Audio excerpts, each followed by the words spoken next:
Hello दोस्तों, स्वागत है आप सभी का समाधान स्टडी परिवार में। फ्रेंड्स, बायोलॉजी के सेशन में महत्वपूर्ण क्वेश्चन जो कि एग्ज़ाम में आने वाले हैं सभी को हम सॉल्व करने वाले हैं। तो सभी साथी सेशन को लाइक शेयर जरूर कर दीजिएगा। और चलिए स्टार्ट करते हैं आज की क्लास को।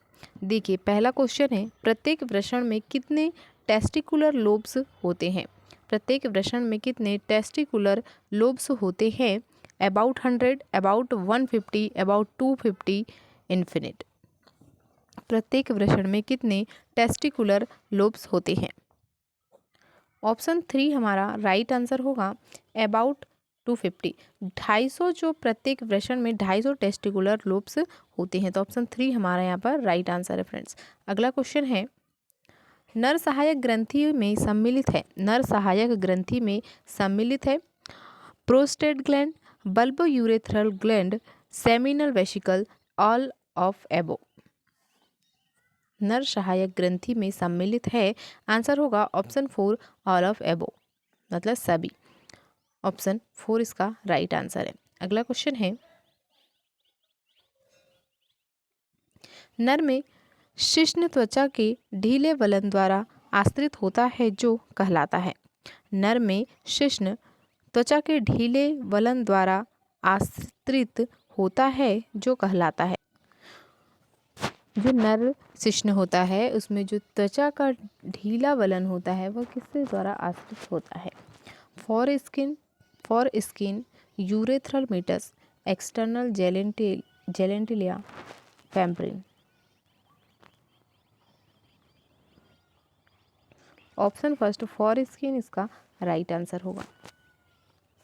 नेक्स्ट है, फिम्ब्री का कार्य है अंडोत्सर्ग के बाद अंड का संग्रहण करना, अंडाशय की आकृति को बनाए रखना, शुक्राणु को निषेचन के दौरान रास्ता उपलब्ध कराना, इनमें से कोई नहीं। फिम्ब्री का कार्य है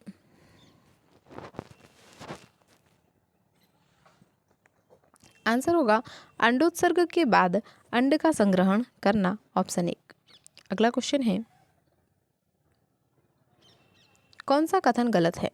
कोशिकाओं के समूह से युक्त स्तनीय पिंड एल्वोली कहलाते हैं। गर्भाशय को वोम्ब भी कहते हैं। अंडवाहिनी का अंतिम भाग एम्पुला कहलाता है। अंडाशय का स्ट्रोमा 2 क्षेत्रों में विभाजित होता है। इसमें गलत कथन की पहचान हमें करनी है।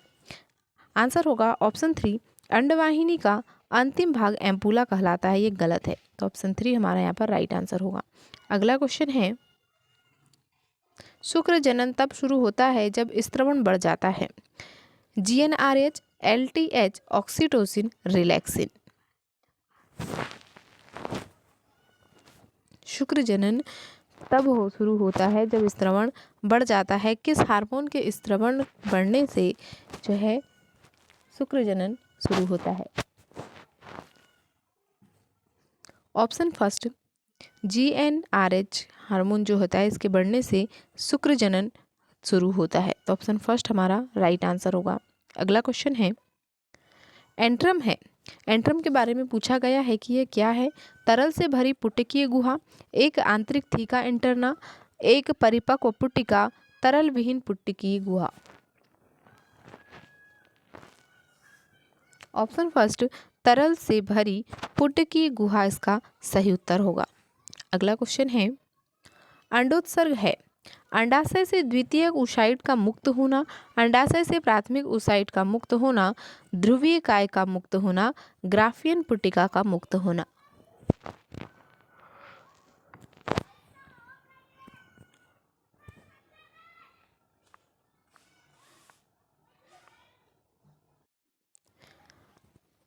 अंडाशय से द्वितीयक oocyte का मुक्त होना इसका सही उत्तर होगा ऑप्शन 1। अगला क्वेश्चन है, सामान्य जनन क्षमता के लिए कितने प्रतिशत शुक्राणुओं की सामान्य आकृति व आकार होना चाहिए? सामान्य जनन क्षमता के लिए कितने प्रतिशत शुक्राणुओं की सामान्य आकृति व आकार होना चाहिए? 50%, 25%, 40%, 60%। आंसर होगा 60%, ऑप्शन 4। अगला क्वेश्चन है, रज चक्र की किस अवधि में LH तथा FSH उच्चतम स्तर प्राप्त करते हैं अंतिम सप्ताह में, चक्र के मध्य में, चक्र के शुरुआती दिनों में, चक्र के चौथे दिन में। रज चक्र की किस अवधि में जो ल्यूटिनाइजिंग हार्मोन है और फॉलिकल स्टिमुलेटिंग हार्मोन है, यह उच्चतम स्तर को प्राप्त करते हैं। ऑप्शन 2 हमारा राइट आंसर होगा, जिसमें बोला है चक्र के मध्य में ऐसा होता है। नेक्स्ट है, कौन सा कथन सत्य नहीं है या कौन सा कथन गलत है? निषेचन की अनुपस्थिति में कार्पस ल्यूटियम विघटित हो जाती है। गर्भावस्था के दौरान रजचक्र की सभी घटनाएं बंद हो जाती है। LH तथा FSH का स्राव फॉलिकुलर प्रावस्था के दौरान निरंतर कम होता जाता है। एंडोमेट्रियल स्तर के अपघटन के कारण रज स्राव होता है। आंसर होगा LH तथा FSH का स्राव फॉलिकुलर प्रावस्था के दौरान निरंतर कम हो जाता है। तो ऑप्शन 3 हमारा राइट आंसर होगा। अगला क्वेश्चन है, मेंस्ट्रुअल चक्र की किस प्रावस्था में ग्राफियन फॉलिकल कार्पस ल्यूटियम में परिवर्तित हो जाता है? क्वेश्चन को ध्यान से पढ़िएगा, कुछ लैंग्वेज टफ होती है, जैसे यहाँ पर मेंस्ट्रुअल है, कार्पस ल्यूटियम है, ग्राफियन फॉलिकल है, तो इसीलिए ध्यान से क्वेश्चन को जरूर पढ़िएगा। फिर से पढ़ते हैं कि बोले मेंस्ट्रुअल चक्र की किस अवस्था में ग्राफियन फॉलिकल कार्पस ल्यूटियम में परिवर्तित हो जाता है? कौन परिवर्तित हो रहा है? तो ग्राफियन फॉलिकल है वो, जो कि कार्पस ल्यूटियम में परिवर्तित हो रहा है। Luteal, option 1 luteal proliferation follicular growth option दिए गए हैं, जिसमें इसका राइट आंसर होगा ल्यूटियल, ऑप्शन फर्स्ट। नेक्स्ट है, एंडोमेट्रियम के रखरखाव के लिए कौन सा हार्मोन आवश्यक है? एंडोमेट्रियम के रखरखाव के लिए कौन सा हार्मोन आवश्यक है? FSH, LH, progesterone, testosterone. Endometrium के रखरखाव के लिए कौन सा हार्मोन आवश्यक है? आंसर होगा प्रोजेस्टेरॉन, ऑप्शन 3। ऑप्शन 3 प्रोजेस्टेरॉन इसका राइट आंसर है। नेक्स्ट है, निम्न में से कौन सा सामान्य प्रजनन अवस्था का सूचक है और मिनार्क और मीनोपॉज के बीच विस्तारित होता है? मासिक चक्र, एस्ट्रस चक्र, अंडोत्सर्ग, आरोपण। ऑप्शन फर्स्ट राइट आंसर होगा मासिक चक्र। अगला है, निषेचन होता है सर्विक्स, एम्पुला, एस्थमस, वेजाइना। निषेचन होता है cervix, ampulla, isthmus, vagina.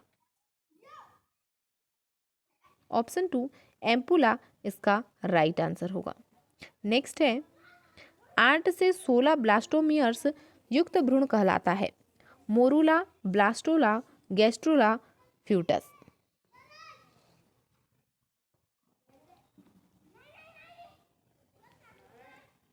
Option first right answer होगा मोरूला। अगला क्वेश्चन है, आरोपण के दौरान ब्लास्टोसिस्ट गर्भाशय की किस स्तर में धंस जाता है? आरोपण के दौरान ब्लास्टोसिस्ट गर्भाशय की किस स्तर में धंस जाता है?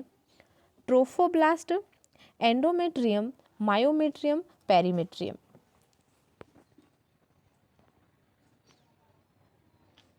ऑप्शन 2 एंडोमेट्रियम इसका राइट आंसर होगा। नेक्स्ट है, जैसे खलिस्तान से गुजरता है वैसे ही समसूत्री विभाजन शुरू हो जाता है, जो कि विदलन कहलाते हैं? Ampulla, isthmus, fimbrial, infundibulum. Option 2 right answer होगा एस्थमस। नेक्स्ट है, निषेचन के दौरान एक शुक्राणु अंडे के किस स्तर से के संपर्क में आता है। निषेचन के दौरान एक शुक्राणु अंडे के किस स्तर के संपर्क में आता है? Jelly coat, zona pellucida, vitelline membrane, perivitelline space.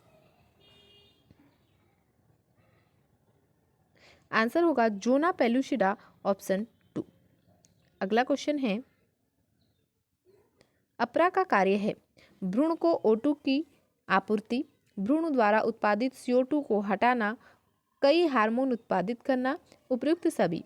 अपरा या प्लेसेंटा का क्या कार्य होता है? ऑप्शन 4 राइट आंसर होगा उपयुक्त सभी। नेक्स्ट है, स्टेम सेल पाई जाती है। स्टेम सेल्स पाई जाती है इनर सेल्स मास में, एक्टोडर्म में, एंडोडर्म में, मीजोडर्म में स्टेम सेल पाई जाती है। Option first inner cell mass में जो है स्टेम सेल पाई जाती है। नेक्स्ट है, वृद्धि करते हुए भ्रूण का प्रथम लक्षण किसके द्वारा पहचाना जाता है? स्टेथोस्कोप के द्वारा ध्यानपूर्वक हृदय गति की आवाज सुनकर, बालों की उपस्थिति से, सिर की उपस्थिति, पलकों की उपस्थिति। वृद्धि करते हुए भ्रूण का प्रथम लक्षण किसके द्वारा पहचाना जाता है? ऑप्शन फर्स्ट राइट आंसर होगा, जिसमें बोला है कि स्टेथोस्कोप के द्वारा ध्यानपूर्वक हृदय की आवाज सुनकर इसे पहचाना जाता है। नेक्स्ट है, अपरा में सम्मिलित है। अपरा में सम्मिलित है केवल कोरियोनिक विलाई, केवल यूटेराइन ऊतक, chorionic villi plus uterine tissue, trophoblast plus chorionic villi. Answer होगा chorionic villi plus uterine tissue, option 3। अगला क्वेश्चन है,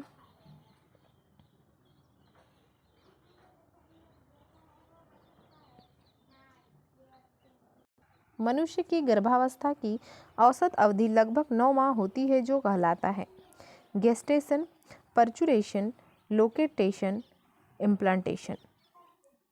गर्भावस्था की 9 महीने की अवधि को क्या कहा जाता है? आंसर होगा गेस्टेशन, ऑप्शन फर्स्ट। नेक्स्ट है, प्रसव के संकेत उत्पन्न होते हैं। फुली डेवलप्ड फोटस, प्रसव के संकेत उत्पन्न होते हैं। Fully developed photos, placenta, both 1 and 2, uterus. प्रसव के संकेत उत्पन्न होते हैं। आंसर होगा both 1 and 2, fully developed photos और प्लेजेंटा दोनों के द्वारा। नेक्स्ट है, प्रसव के दौरान कौन सा हार्मोन गर्भाशय पेशी पर क्रिया करता है? Oxytocin, LH, oestrogen, relaxin.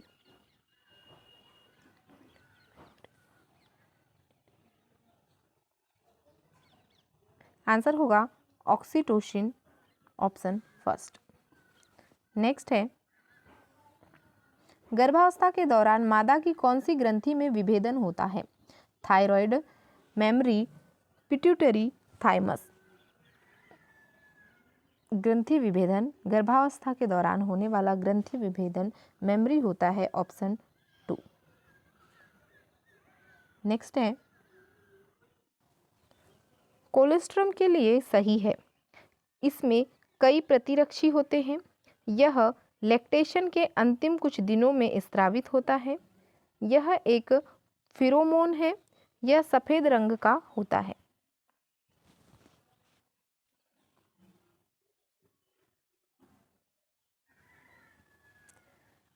Option first, इसमें कई प्रतिरक्षी होते हैं। नेक्स्ट है, यदि मानव की शुक्रवाहिनी को काट दिया जाए तो क्या होगा? शुक्राणु अकेंद्र की होंगे, शुक्र जनन नहीं होगा, वीर्य शुक्राणु रहित होगा, शुक्राणु गतिहीन होंगे। आंसर होगा वीर्य शुक्राणु रहित होगा। नेक्स्ट है, यदि एपिडिडाइमिस न हो तो क्या घटित होगा? शुक्राणु का जीवन चक्र छोटा होता है, पथ को जल्दी पार करेंगे, क्रियात्मक परिपक्वन जल्दी होता है, शुक्राणु निषेचन में असमर्थ होते हैं। ऑप्शन 4 शुक्राणु निषेचन में असमर्थ होते हैं इसका राइट आंसर है। नेक्स्ट है, उपरोक्त में से कौन सा कथन सस्टेंटाकुलर कोशिकाओं के लिए सत्य नहीं है?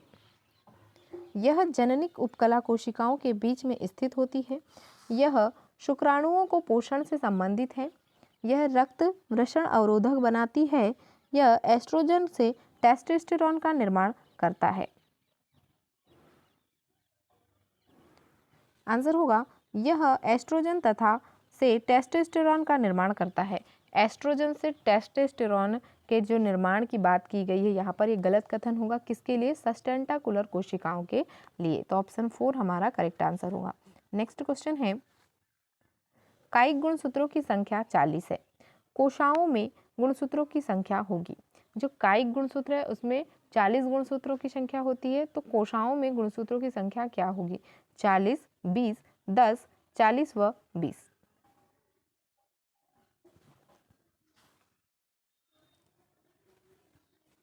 ऑप्शन 4 40 व 20। नेक्स्ट है, यदि नर की काउपर ग्रंथि को हटा दे तो निम्न क्रिया प्रभावित होगी। लैंगिक, शुक्राणुओं का योग्यतार्जन, शिश्न का कड़ा होना, मैथुन।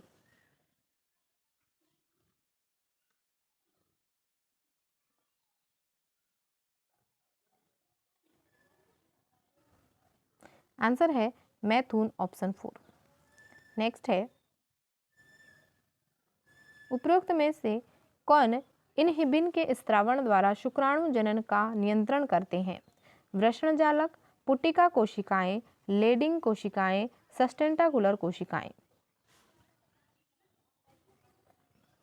राइट आंसर है सस्टेंटाकुलर कोशिकाएं, ऑप्शन 4। नेक्स्ट है, स्पर्म लाइसिन की एंजाइम प्रकृति वाला पदार्थ शुक्राणु पैदा करता है, स्तनियों में यह कहलाता है।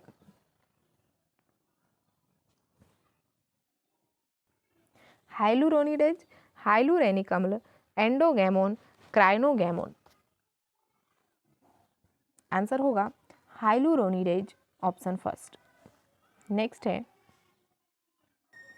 शुक्राणु जनन की विभिन्न प्रावस्थाओं का सही क्रम होता है। शुक्राणु जनन की विभिन्न प्रावस्थाओं का सही क्रम होता है। स्पर्मेटोसाइट्स, स्पर्मेटोगोनिया, स्पर्मेटिड, शुक्राणु। सेकंड है स्पर्मेटोगोनिया, स्पर्मेटिड, स्पर्मेटोसाइट्स, शुक्राणु। थर्ड है स्पर्मेटिड्स, स्पर्मेटोगोनिया, स्पर्मेटोसाइट, शुक्राणु। फोर्थ है स्पर्मेटोगोनिया, प्राथमिक स्पर्मेटोसाइट, द्वितीयक स्पर्मेटोसाइट और स्पर्मेटिड, शुक्राणु।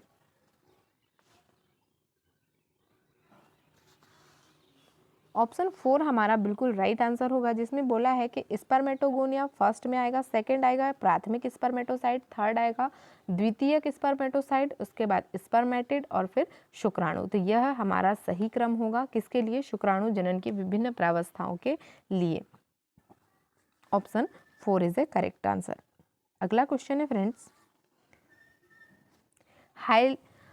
हाइल्यूरोनिक अम्ल को कैरोना रेडिएटा कोशिकाओं को आपस में बांधता है होता है। होमोपोलीसेकेराइड, अमीनो अम्ल, mucopolysaccharide, glycoprotein. Right answer mucopolysaccharide, option 3। अगला है, कितने द्वितीयक स्पर्मेटोसाइट से 400 शुक्राणु बनेंगे? 100, 400, 40, 20। 200 शुक्राणु जो है द्वितीयक स्पर्मेटोसाइट से 400 शुक्राणु बनेंगे। 200 से 400 मतलब जितनी संख्या द्वितीयक स्पर्मेटोसाइट्स की है उसके दुगने जो है शुक्राणु प्राप्त होंगे। तो ऑप्शन 4 हमारा यहाँ पर राइट आंसर होगा। अगला क्वेश्चन है, शुक्राणु जनन की किस अवस्था पर शुक्राणु अपना संपूर्ण स्वरूप प्राप्त करता है, जिसमें इसके भीतर अगुणित केंद्रक तथा अन्य अंगक बन गए होते हैं। स्पर्मियोजेनेसिस, वृद्धि अवस्था, गुणन अवस्था, परिपक्वन अवस्था। आंसर है स्पर्मियोजेनेसिस, ऑप्शन फर्स्ट। नेक्स्ट है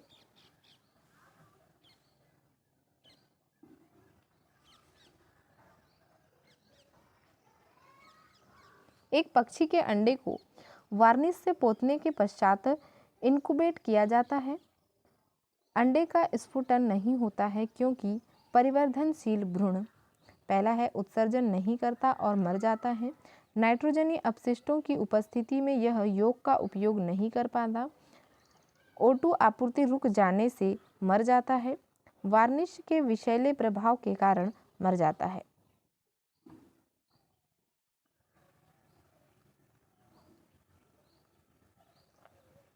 आंसर होगा